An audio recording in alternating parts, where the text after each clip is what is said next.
Hello विद्यार्थियों, मैं रवि कुमार आपका स्वागत करता हूं आपके अपने यूट्यूब चैनल जेएचपी कोचिंग में। तो जैसा कि विद्यार्थियों कक्षा 12 भौतिक विज्ञान का अनसॉल्व पेपर सॉल्व कर रहे थे, आज विद्यार्थियों हम देखिए सेट नंबर 6 2025 का है, जिसका कोड नंबर है 346 JX।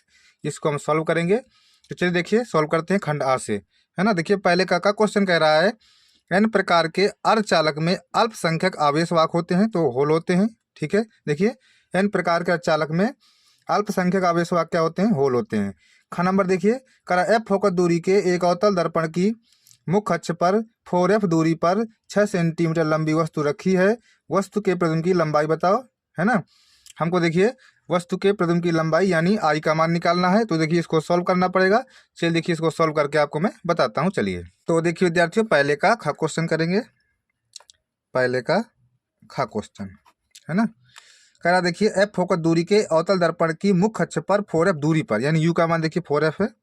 4F दूरी पर कह रहा है ना, यानी वस्तु की दूरी बता रहा है 4F। लेकिन देखिए ऋणात्मक लेंगे, है ना, ऋण की लेंगे, क्योंकि देखिए अवतल दर्पण है। 6 सेंटीमीटर लंबी वस्तु रखी, 6 सेंटीमीटर लंबी वस्तु यानी ओ का मान, है ना। ओ का मान कितना देखिए 6 सेंटीमीटर है। देखिए आई होती है प्रतिबिंब की लंबाई, ओ होती है वस्तु की लंबाई, है ना। तो वस्तु के प्रतिबिंब की लंबाई बताओ। हमको देखिए आई का मान निकालना है। हमको देखिए आई का मान निकालना है ना। तो आई का मान तो निकाल लेंगे। देखिए सूत्र लगा देंगे वाला, देखिए एम बराबर क्या होता है? देखिए एम बराबर दर्पण वाला लगाएंगे, देखिए माइनस का बी बटा यू अब बराबर आई बटा ओ। यहाँ से हम निकाल लेंगे, है ना। देखिए तो हमारे पास देखिए यू का मान है, ओ का मान है, लेकिन वी का मान निकालना पड़ेगा। ठीक है ना। तो देखिए वी का मान निकालने के लिए हम क्या करेंगे? दर्पण सूत्र का प्रयोग करेंगे। देखिए तो 1/F बराबर 1/B प्लस 1/U, यहाँ से निकालेंगे हम। देखिए 1/F बराबर 1/B प्लस 1/U। यू का मान देखिए कितना है? माइनस का 4F है, यहाँ पर रख देंगे माइनस का 4F रख देंगे इस प्रकार। तो 1/F बराबर 1/B, ये प्लस माइनस का माइनस होता है, 1/4F हो जाएगा ये। इसको देखिए इस साइड ले लेंगे। देखिए तो 1/F प्लस 1/4F हो जाएगा ये, बराबर 1/ ये V हो जाएगा। इसको देखिए लासा लेके सॉल्व करेंगे। देखिए तो 4F LCM आ जाएगा, भाग देंगे इसमें, F से F कटेगा, बचेगा 4 प्लस 4F का भाग इसमें देंगे, एक बार जाएगा, आ जाएगा 1 बराबर 1/V आ जाएगा ये। इसके बाद देखिए जोड़ देंगे 4 और 1 5, 5/4F बराबर 1/V। तिरछे गुणा करा लेंगे। देखिए तो हमारे पास देखिए 5V बराबर देखिए 5V हो जाएगा ये, बराबर देखिए 4F हो जाएगा ये। यहाँ देखिए V का मान निकालेंगे, तो V का मान आगे देखिए 4F/5, है ना। ये देखिए V का मान आ जाएगा, बस उसमें रख देंगे। देखिए जो हमारे पास सूत्र था क्या, देखिए M बराबर माइनस का B/U बराबर I/O था, इसी में रख देते हैं। तो हमको देखिए आई निकल आएगा। तो V का मान हमारा देखिए माइनस का 4F दिया था, V का मान कितना, सॉरी V का मान ये 4F/5 आया ना। देखिए रख देते हैं माइनस 4F/5 गुणा U का मान रखें देखिए कितना था, माइनस 4F था, या माइनस का 4F रख देंगे इस प्रकार। बराबर आई जब करते हो, ओ का मान कितना देखिए 6 दिया था, 6 रख देंगे। 6 सेंटीमीटर दिया था ना, 6 सेंटीमीटर था तो 6 रख देंगे। F से F काट देंगे, माइनस से माइनस काट देंगे, 4 से 4 काट देंगे, तिरछा गुणा करा लेंगे, तो ये 5 आई हो जाएगा, बराबर यहाँ कुछ नहीं हो जाता, 1 बचा, तो 6 का नाम 6 हो जाएगा ये। आई बराबर आएगा देखिए 6/5, 5 का भाग लगाएंगे देखिए 6 में, तो आएगा देखिए 1.2 सेंटीमीटर, है ना। 1.2 सेंटीमीटर आएगा देखिए। तो ये हमारा आंसर हो जाएगा, है ना। तो देखिए आपके समझ में आया होगा। इसके बाद चलिए अगला क्वेश्चन सॉल्व कर लेते हैं। चलिए तो देखिए विद्यार्थियों, पहले का खाका सॉल्व किया, तो सॉल्व करने पर हमको देखिए क्या प्राप्त हुआ था, ये भी, है ना, 1.2 सेंटीमीटर प्राप्त हुआ था ना। इसके बाद देखिए अगला क्वेश्चन आता है। देखिए ग नंबर कह रहा है इलेक्ट्रॉन तथा प्रोटॉन को समान विभवांतर से त्वरित किया जाता है, तो इनकी दे ब्रोगली तरंगदैर्घ्य का अनुपात बताओ। देखिए इलेक्ट्रॉन तथा प्रोटॉन को अगर समान विभवांतर से त्वरित किया जाता है, तो इनकी दे ब्रोगली तरंगदैर्घ्य का अनुपात होता है, देखिए ये होता है, देखिए चौथा नंबर, है ना। करंडी के अंदर M प्रोटॉन बटा M इलेक्ट्रॉन, मतलब प्रोटॉन का द्रव्यमान बटा इलेक्ट्रॉन का द्रव्यमान, ये होगा देखिए, है ना। ये हमारा सही हो जाएगा नंबर का। इसके बाद देखिए घ नंबर कह रहा है एक बंद पृष्ठ के भीतर n वैद्युत द्विध्रुव स्थित है, तो बंद पृष्ठ से बद्ध कुल वैद्युत फ्लक्स होगा। देखिए एक बंद पृष्ठ है, एक बंद पृष्ठ के भीतर कह रहा है n वैद्युत द्विध्रुव स्थित है, तो बंद पृष्ठ से बद्ध कुल वैद्युत फ्लक्स का शून्य होगा। देखिए क्या होगा, शून्य होगा, ठीक है ना, क्या होगा, शून्य होगा। इसको देखिए अगला देखिए करा निम्न आवेशित कणों को समान वेग से एक समान चुंबकीय क्षेत्र में प्रक्षेपित किया जाता है, तो सबसे अधिक बल किसमें आरोपित होता है? अल्फा कण पर। किस पर? अल्फा कण पर। इसके बाद देखिए अगला कह रहा है 4 नंबर, 100 प्रेरण गुणांक का मात्रक बताओ। देखिए 100 प्रेरण गुणांक का मात्रक वेबर प्रति एम्पियर भी होता है, जूल प्रति एम्पियर स्क्वायर भी होता है, हेनरी भी होता है, ठीक है ना। 100 प्रेरण गुणांक के तीनों मात्रक होते हैं, इनमें से सभी मारेंगे इसमें, इनमें से सभी। तो देखिए हमारे विकल्पित हो गए, ये तो हमारा ये खंडा खत्म हो गया। अब चलिए खंड बा करते हैं। चलिए अब देखिए विद्यार्थियों, खंड बा करेंगे हम। खंड बा में देखिए दूसरे का क्वेश्चन करेंगे, कह रहा ब्रूस्टर का नियम क्या है, ठीक है ना। देखिए तो ब्रूस्टर का नियम पहले से मैं लिख के रखा हूँ, तो मैं देखिए आपको दिखा देता हूँ, है। तो चलिए देखिए दूसरे का को देख लेते हैं। तो देखिए विद्यार्थियों, खंड बा दूसरे का कह रहा था ब्रूस्टर का नियम क्या, देखिए तो लिखेंगे ब्रूस्टर के नियम के अनुसार, ब्रूस्टर के नियम के अनुसार जब ज्ञात तरंग दैर्ध्य का अध्रुवित प्रकाश किसी पारदर्शी पदार्थ की सतह पर आपतित होता है। देखिए ब्रूस्टर के नियम के अनुसार जब ज्ञात तरंग दैर्ध्य का अध्रुवित प्रकाश किसी पारदर्शी पदार्थ की सतह पर आपतित होता है, तो वह आपतन कोण पर अधिकतम समतल ध्रुवण का अनुभव करता है ना। वह आपतन कोण पर अधिकतम समतल ध्रुवण का अनुभव करता है, जिसका स्पर्शजा के लिए पदार्थ का अपवर्तनांक होता है। यही ब्रूस्टर का नियम है ना। ये देखिए क्या हमारा ब्रूस्टर का नियम है, ठीक है। चलिए देखिए दूसरे का हो गया। अब चलिए देखिए दूसरे का खा कर लेते हैं। चलिए तो देखिए विद्यार्थियों, दूसरे खा कह रहा है चुंबकीय द्विध्रुव आघूर्ण का मात्रक लिखिए, है ना। दूसरे खा कह रहा है चुंबकीय द्विध्रुव आघूर्ण का मात्रक लिखिए। तो देखिए जो चुंबकीय द्विध्रुव आघूर्ण का मात्रक हम लिख देंगे। 1 नंबर क्वेश्चन देखिए, तो चुंबकीय द्विध्रुव आघूर्ण का जो मात्रक होता है वो होता है देखिए एम्पियर गुणे मीटर स्क्वायर, है ना। एम्पियर गुणे मीटर स्क्वायर ये होता है, देखिए ठीक है। अब याद कर लीजिएगा, चुंबकीय द्विध्रुव आघूर्ण का मात्रक क्या होता है, एम्पियर गुणे मीटर स्क्वायर होता है। ये हमारा आंसर हो जाएगा। सिर्फ मात्रक पूछ रहा था, मात्रक लिख देंगे एम्पियर गुणे मीटर स्क्वायर। इसके बाद देखिए दूसरे का कह रहा है 4 ओम प्रतिरोध तार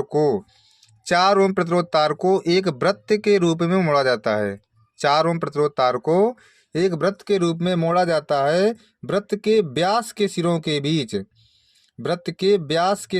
बीच प्रभावी प्रतिरोध क्या होगा। चलिए देखिए इसको हम सॉल्व कर देते हैं, गा नंबर को, है। चलिए गा नंबर सॉल्व करते हैं। तो देखिए दूसरे का गा नंबर करना है, दूसरे का गा नंबर, है ना। दूसरे का नंबर कह रहा था 4 ओम प्रतिरोध तार को, देखिए ये एक जैसे ये प्रतिरोध तार है, ये कितना इसका प्रतिरोध 4 ओम है। अब इसको कह रहा है वृत्त के रूप में मोड़ा जाता है। देखिए इस प्रकार इसको जो है इस प्रकार मोड़ दिया जाता है, इस प्रकार, मतलब इस प्रकार मोड़ देता है। वो कह रहा है 4 ओम प्रतिरोध तार को एक वृत्त के रूप में मोड़ा जाता है, तो वृत्त के व्यास के सिरों के बीच प्रभावी प्रतिरोध क्या, देखिए। तो देखिए व्यास के सिरों के बीच, जैसे मान लो ये व्यास है हमारा, तो इस प्रकार पूछ रहा है, इस प्रकार ये, है ना। जैसे ए बी नाम दे देते हैं, तो इनके सिरों के बीच जो है प्रभावी प्रतिरोध कह रहा क्या होगा। तो देखिए ये 4 ओम का प्रतिरोध का तार था, तो इसको जब मोड़ा गया इस प्रकार, देखिए तो देखिए ये जो 4 ओम का प्रतिरोध है ये आधे आधे भागों में बढ़ जाएगा। देखिए आधा मतलब देखिए इस प्रकार कर देता हूँ मैं, इस प्रकार आधा ऊपर चला जाएगा 2 ओम, और नीचे भी देखिए 2 ओम आ जाएगा, इस प्रकार 2 ओम नीचे भी आ जाएगा। देखिए अब हमको देखिए तुल्य प्रतिरोध निकालना है। देखिए R1 R2 मिल गया हमको, R1 भी R1 बराबर R2, दोनों हमारे पास 2 ओम है ना। तो देखिए लगा लेते, देखिए समांतर वाला, समांतर क्रम में देखिए, तो 1/R बराबर 1/R1 प्लस 1/R2, है ना। इस प्रकार लगा लेंगे। देखिए तो 1/R बराबर R1 का मान 2, R2 का मान भी 2। अब देखिए यहाँ अगर देखिए अगर 9 ओम होता है अगर यहाँ पर, तो 4.5 कर लेते हैं ना, मतलब आधा कर लेना तुमको, इससे कोई दिक्कत नहीं है। 12 होता है यहाँ पे तो 6 कर लेते हैं ना। तो सॉल्व कर देखिए 1/R बराबर, ये जुड़ जाएगा 1 1 2, 2/2 हो जाएगा, कटेगा तो 1 बचेगा यहाँ पे 1, तो R आ जाएगा 1 ओम। ये हमारा देखिए फाइनल उत्तर आ जाएगा, R बराबर 1 ओम। R बराबर 1 ओम, ये हमारा फाइनल आंसर आ जाएगा, है ना। तो चलिए देखिए आपके समझ में आया होगा। इसके बाद चलिए अगला क्वेश्चन सॉल्व कर लेते हैं। चलिए तो देखिए दूसरे का घा करेंगे। देखिए कह सूक्ष्म तरंगों के किन्हीं 2 उपयोगों को लिखिए, है ना। सूक्ष्म तरंगों के किन्हीं 2 उपयोगों को लिखिए। अब फिर कह रहा वाटहीन धारा से क्या तात्पर्य है ना। देखिए तो वाटहीन धारा से क्या तात्पर्य, तो देखिए पिछले वाले सेटों में हो चुका है, ठीक है ना। तो इसको नहीं कराऊंगा। वाटहीन धारा से क्या तात्पर्य, अगर आप देखिए 6 सेट पर आ गए हैं तो 1 2 3 4 5 तो लगाए ही होंगे, तो वहाँ पर आपको वाटहीन धारा की परिभाषा लिख चुके होंगे, है ना। ये भी वैसे हो गया, लेकिन मैं इसको करा देता हूँ, लेकिन वाटहीन धारा को नहीं कराऊंगा। घा नंबर देखिए सूक्ष्म तरंगों के किन्हीं 2 उपयोग लिखिए। चलिए देखिए 2 उपयोग आपको मैं बता देता हूँ, है ना। अगर 2 उपयोग देखिए, अगर सूक्ष्म तरंगों के जो 2 उपयोग होते हैं हमारे, तो पहला उपयोग होता है देखिए कि रडार प्रणाली में उपयोग किया जाता है इसका, है ना। रडार प्रणाली में उपयोग किया जाता है। जो सूक्ष्म तरंगें होती हैं उनका उपयोग कहाँ किया जाता है? रडार प्रणाली में। और दूसरा उपयोग है कि माइक्रोवेव ओवन में खाना गर्म करने में किया जाता है। माइक्रोवेव ओवन में खाना गर्म करने में किया जाता है, तो याद रखेंगे हम। ठीक है, मतलब सूक्ष्म तरंगों के किन दो उपयोगों को लिखे गए रहा है, तो पहला उपयोग क्या लिखेंगे? पहला उपयोग लिखेंगे कि रडार प्रणाली में उपयोग किया जाता है सूक्ष्म तरंगों का। जो सूक्ष्म तरंगों का उपयोग है तो पहला उपयोग कहाँ किया जाता है? रडार प्रणाली में, रडार रडार प्रणाली में। और दूसरा उपयोग कहाँ किया जाता है? माइक्रोवेव ओवन में खाना गर्म करने में। ठीक है, तो इस प्रकार लिख देंगे। और वाट इन धारा जो है मैं करा चुका हूँ। ठीक है, तो 4 नंबर देख लेते हैं सीधा। तो 4 नंबर में कह रहा है अल्फा कण 2He4 को, अल्फा कण 2He4 कह रहा अल्फा कण 2He4 की बंधन ऊर्जा 7 मेगा इलेक्ट्रॉन वोल्ट प्रति न्यूक्लियन है। इसकी कुल बंधन ऊर्जा क्या है? इसकी कुल बंधन ऊर्जा क्या कह रहा है? चलिए देखिए 4 नंबर को हम सॉल्व कर लेंगे, सवाल है क्योंकि, है ना। चलिए इसको मैं सॉल्व कर देता हूँ। चलिए तो देखिए कौन सा 4 नंबर करेंगे ना, दूसरे का चा करना है ना, दूसरे का चा।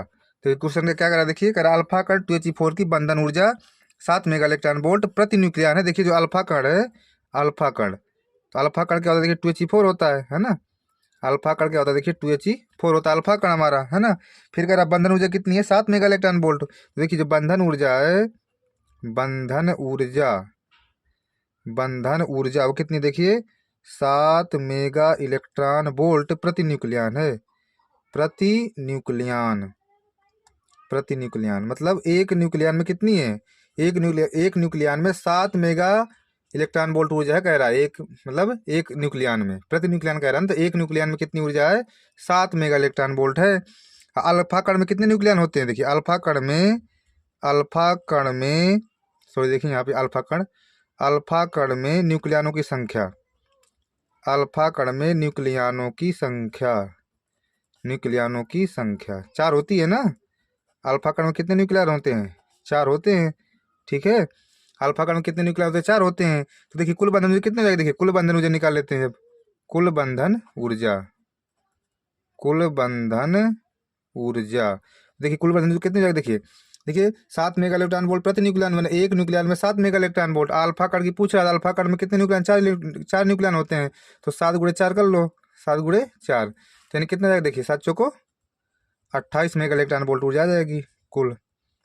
ये हमारा देखिए आंसर हो जाएगा, है ना। तो आपके देखिए समझ में आया होगा। देखिए 28 मेगा इलेक्ट्रॉन वोल्ट ऊर्जा आ जाएगी, है ना।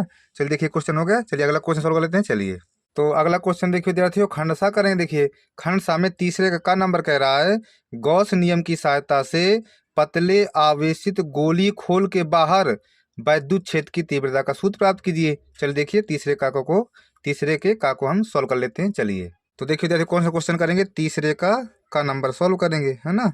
तीसरे का नंबर कह रहा देखिए गॉस नियम की सहायता से पतले आवेशित गोली खोल के बाहर जो है वैद्युत क्षेत्र तीव्रता निकालना। देखिए पहले देखिए एक गोली खोल बना लेते हैं हम, गोली खोल बना लेते हैं इस प्रकार गोली खोल बना लेते हैं। देखिए यहाँ आवेश दे देते, धनात्मक आवेश है ना। इस प्रकार हम देखिए आवेश दे देते हैं और देखिए ये केंद्र हो जाएगा। इसकी त्रिज्या कैपिटल आर देते हैं, ठीक है ना, इसकी छोटे वाले की। अब बड़े के देखिए यहाँ तक की स्मॉल आर देते हैं त्रिज्या, स्मॉल आर त्रिज्या दे दिया। अब देखिए यहाँ पर एक जो है अल्प खंड लेते हैं, छोटा सा मतलब एरिया लेते हैं। इस प्रकार देखिए इसका जो एरिया वेक्टर होगा देखिए इसी दिशा में होगा, ds इसको नाम देंगे इसी दिशा में। इसी दिन देखिए विद्युत क्षेत्र भी होगा इसी दिशा में। तो दोनों दिशा देखिए बराबर, देखिए एरिया वेक्टर भी इसी दिशा में है, वैद्युत क्षेत्र भी इसी दिशा में। देखिए थीटा क्या हो जाएगा हमारा 0 हो जाएगा। इस प्रकार बना लेंगे, है ना। अब लगा देंगे गॉस की प्रमेय। देखिए लिखेंगे गॉस की प्रमेय से, गॉस की प्रमेय से, गॉस की प्रमेय से। देखिए गॉस की प्रमेय लगा देखिए तो रेखीय समाकलन ई सदिश और डॉट ds सदिश, है ना। ds सदिश बराबर देखिए q बट्टा एप्सिलॉन नॉट। इस पर हो जाएगी ना, ये हो जाएगा हमारे पास गॉस की प्रमेय। गॉस की प्रमेय सोल्व कर रहे हैं, ई सदिश डॉट ds सदिश बराबर q बट्टा एप्सिलॉन नॉट हो जाएगा ये। अब देखिए रेखीय समाकलन, अब देखिए डॉट प्रोडक्ट लगाते हैं, डॉट प्रोडक्ट देखिए तो ई ds कॉस थीटा हो जाएगा। देखिए ई ds कॉस थीटा हो जाएगा बराबर q बट्टा एप्सिलॉन नॉट हो जाएगा, ये हो जाएगा। इसके बाद देखिए फिर रेखीय समाकलन ई ds कॉस और थीटा का मान क्या 0 था, 0 रख देना यहाँ पे। अब q बट्टा एप्सिलॉन नॉट हो जाएगा, ये हो जाएगा। इसका देखिए रेखीय समाकलन ई ds और कॉस 0 का मान 1 होता है और q बट्टा एप्सिलॉन नॉट हो जाएगा, ये हो जाएगा। देखिए रेखीय समीकरण ई डी एस बचेगा, ये ई डी एस बराबर क्यू बटा एप्सिलॉन नॉट हो जाएगा ये। इसके बाद देखिए ई को बाहर कर लेंगे, इस प्रकार ई बाहर आ जाएगा, रेखीय समाकलन डी एस बराबर क्यू बटा एप्सिलॉन नॉट हो जाएगा, ये हो जाएगा। अब देखिए ई गुणा, अब देखिए ये क्या, देखिए गोले का क्षेत्रफल है, देखिए तो 4 पाई r² और क्यू बटा एप्सिलॉन नॉट हो जाएगा, ये हो जाएगा। इसके बाद देखिए ई बराबर क्या जाएगा, देखिए ई बराबर हमारे पास आएगा, देखिए हमें तीव्रता सूत्र निकालना था, देखिए तो ई बराबर आएगा हमारे पास क्यू बटा नीचे आ जाएगा, देखिए तो 4 पाई एप्सिलॉन 0 r² हो जाएगा, ये हो जाएगा, ये हो जाएगा। तो वैसे तो हमारा देखिए उत्तर यही है ना, उत्तर वैसे यही है हमारा। अगर और आगे हमको करना देखिए तो क्या करें, देखिए चूँकि हमें पता है कि के बराबर क्या होता है, देखिए 1/4 पाई एप्सिलॉन 0 होता है ना, के बराबर 1/4 पाई एप्सिलॉन 0 होता है, देखिए तो 1/4 पाई इसको इस पर लिख लेंगे, देखिए ई बराबर देखिए 1/4 पाई एप्सिलॉन 0 इंटू क्यू बटा r² इस पर लिख सकते हैं, ये भी सही उत्तर हमारा है ना। अब देखिए अगर आउट करना है आपको तो आउट कर दो, देखिए तो 1/4 पाई के रख दो तो के क्यू बटा r² इस पर भी लिख सकते हैं। तो इस प्रकार देखिए हमारा ये हल हो जाएगा, यहाँ तक हमारा पूरा ये आंसर आ जाएगा, है ना। तो आपको देखिए समझ में आया होगा, ठीक है ना। चलिए देखिए इसके बाद अगला क्वेश्चन सॉल्व करते हैं, चलिए। तो देखिए अगला क्वेश्चन देखिए तीसरे खा नंबर करें, देखिए है ना, कौन सा तीसरे खा करें, देखिए करा एक धातु पृष्ठ पर लैम्डा तरंग दैर्ध्य का एक वर्णी प्रकाश आपतित करने पर प्रकाश वैद्युत धारा के लिए निरोधी विभव 4 वोल्ट प्राप्त होता है। देखिए करा एक धातु पृष्ठ पर लैम्डा तरंग दैर्ध्य का एक वर्णी प्रकाश आपतित करने पर प्रकाश वैद्युत धारा के लिए निरोधी विभव 4 वोल्ट प्राप्त होता है। तो इसी पृष्ठ पर 2 लैम्डा तरंग दैर्ध्य के आपतित प्रकाश के लिए निरोधी विभव 20 वोल्ट हो जाता है। तो देहली तरंग दैर्ध्य लैम्डा नॉट का सूत्र लैम्डा के पदों में ज्ञात कीजिए। देखिए देहली तरंग दैर्ध्य लैम्डा नॉट का सूत्र लैम्डा के पदों हमको निकालना है। चलिए देखिए तीसरे खा को हम सॉल्व कर लेते हैं, चलिए। तो देखिए विद्यार्थी क्वेश्चन कौन सा, देखिए तीसरे का खा क्वेश्चन कर रहे हैं, है ना। तीसरे खा क्वेश्चन देखिए, तो सबसे पहले देखिए विद्यार्थियों कह रहा है एक धातु पृष्ठ पर लैम्डा तरंग दैर्ध्य का एक वर्णी प्रकाश आपतित करने पर प्रकाश वैद्युत धारा के लिए निरोधी विभव 4 वोल्ट प्राप्त होता है। और इसी पृष्ठ पर 2 लैम्डा तरंग दैर्ध्य के प्रकाश आपतित प्रकाश के लिए निरोधी विभव 20 वोल्ट हो जाता है। तो देहली तरंग दैर्ध्य लैम्डा नॉट का सूत्र लैम्डा के पदों में ज्ञात करना है हमको, चलिए। तो देखिए सबसे पहले देखिए आइंस्टीन का प्रकाश वैद्युत समीकरण हम पढ़े हैं, है ना। तो आइंस्टीन का जो प्रकाश वैद्युत समीकरण क्या है, देखिए तो ई के माइनस डब्लू बराबर ई वी नॉट, ये पढ़े हैं ना। ई के माइनस डब्लू बराबर ई वी नॉट पढ़े हैं, है ना। तो देखिए ई के का हम सूत्र क्या पढ़े हैं, एच सी बटा लैम्डा पढ़े हैं, एच सी बटा लैम्डा माइनस डब्लू बराबर ई वी नॉट, ये पढ़े हैं, ठीक है ना। अब देखिए यहाँ पर मैं फर्स्ट कंडीशन लगाऊंगा, देखिए फर्स्ट कंडीशन क्या है, देखिए फर्स्ट कंडीशन यहाँ से सॉल्व करेंगे। देखिए फर्स्ट कंडीशन में क्या कह रहा है, देखिए फर्स्ट कंडीशन कह रहा है एक धातु पृष्ठ पर लैम्डा तरंग दैर्ध्य का एक वर्णी प्रकाश अगर आपतित कर रहे हैं तो प्रकाश वैद्युत धारा के लिए निरोधी वो 4 वोल्ट प्राप्त होता है। देखिए ठीक है, देखिए तो लैम्डा यहाँ पे है, ठीक है ना, कोई दिक्कत नहीं। जो मतलब लिख देंगे एस सी बटा लैम्डा माइनस डब्लू बराबर, देखिए अब या ई अब बी नॉट जगह लिखेंगे 4 वोल्ट, 4 बी मतलब 4 बी कह रहा है ना, ये 4 बी लिखेंगे। देखिए एच सी बटा लैम्डा माइनस का डब्लू बराबर हो जाएगा, देखिए 4 ई वी, ये पहला हो जाएगा, है ना। इसको पहले नाम देते हैं। इसको देखिए दूसरी कंडीशन सेकंड कंडीशन लगाते हैं, देखिए सेकंड कंडीशन देखिए कह रहा है, ये सेकंड कंडीशन कह रहा है इसी पृष्ठ पर 2 लैम्डा तरंग दैर्ध्य के आपतित प्रकाश के लिए 2 लैम्डा तरंग दैर्ध्य के आपतित प्रकाश के लिए निरोधी विभव भी हो जाता है। देखिए 2 लैम्डा कर देंगे, देखिए यहाँ पे अब तो एच सी बटा 2 लैम्डा कर देना हमको, देखिए 2 लैम्डा माइनस डब्लू बराबर, और यहाँ पे देखिए सिर्फ वी कह रहा है, देखिए तो ई वी करेंगे, ठीक है ना, 4 नहीं लगाएंगे, सिर्फ वी कह रहा था ई वी करेंगे, इस प्रकार ये कर दिया। अब देखिए 2 यहाँ से हटा देते हैं, देखिए तो क्या करें, देखिए समीकरण 2 में 2 का गुणा कराने पर लिख देते हैं, 2 का गुणा कराने पर 2 गुणा करा देते हैं इसमें समीकरण 2 में। तो देखिए 2 एच सी बटा 2 लैम्डा माइनस 2 डब्लू बराबर 2 ई बी हो जाएगा। ये देखिए जो कट जाएगा ये, है ना, ये कट जाएगा, देखिए बचेगा एच सी बटा लैम्डा माइनस 2 डब्लू बराबर 2 ई वी, ये बचेगा। इसको तीसरा नाम देते हैं। अब समीकरण 1 माइनस समीकरण 3 कर लेते हैं, घटा लेते हैं। देखिए तो समीकरण 1 माइनस समीकरण 3 इस प्रकार कर लेते हैं। देखिए तो समीकरण 1 कितना था हमारा, देखिए समीकरण 1 था हमारा एच सी बटा लैम्डा माइनस डब्लू था, माइनस इसको घटाना तो तीसरे वाले को, तो एच सी बटा लैम्डा माइनस करेंगे तो प्लस हो जाएगा। देखिए 2W बराबर, वहाँ पे देख पहले में कितना था 4EB था पहले समीकरण में, इसमें इस दूसरे में कितना देखिए 2EB है, तो यहाँ पे 2EB कर लेते हैं इस प्रकार, कर लेंगे। देखिए इसको इससे काट देते हैं, देखिए ये घट जाएगा, देखिए तो W बचेगा, W बराबर देखिए 2EB बचा, ये घट जाएगा ना 2EB, W बराबर। अब देखिए W का सूत्र लगाते हैं, देखिए तो क्या होता है, देखिए HC बटा लैम्डा नॉट होता है ना, HC बटा लैम्डा नॉट बराबर देखिए 2EB ये हो जाएगा। हमको देखिए लैम्डा नॉट का मान निकालना है, देखिए त्रिछगुड़ा कराते हैं, त्रिछगुड़ा देखिए लैम्डा नॉट गुड़ा 2EB बराबर देखिए HC हो जाएगा। ये यहाँ से हमको लैम्डा नॉट चाहिए, देखिए तो लैम्डा नॉट आ जाएगा हमारे पास, देखिए HC बटा 2EB, ये देखिए हमारे पास आ जाएगा लैम्डा नॉट, है ना, ये आ जाएगा, देखिए ये हमारा देखिए आ जाएगा। तो देखिए तो आपके समझ में आया होगा, ठीक है ना। तो आज देखिए विद्यार्थी यहीं तक रखता हूँ। अगर मेरा वीडियो आपको पसंद आया तो वीडियो को लाइक शेयर, अगर आप नए हों तो चैनल जरूर सब्सक्राइब कर लेना। और देखिए अगर आपको PDF चाहिए तो आपको देखिए 8400581711 पर व्हाट्सअप करना होगा, तो आपको फिजिक्स केमिस्ट्री का पूरा PDF आपको 3 साल तक का मिल जाएगा, 3 साल तक का, है ना, वो कम ही रेट पर मिलेगा आपको, ठीक है ना। तो इस पर व्हाट्सअप कर दीजिए 8400581711 पर। तो आज यहीं तक रखता हूँ। वीडियो अगर पसंद आए तो वीडियो को लाइक शेयर, अगर आप नए हों तो चैनल जरूर सब्सक्राइब कर लेना। तो चलिए चलता हूँ, नमस्कार।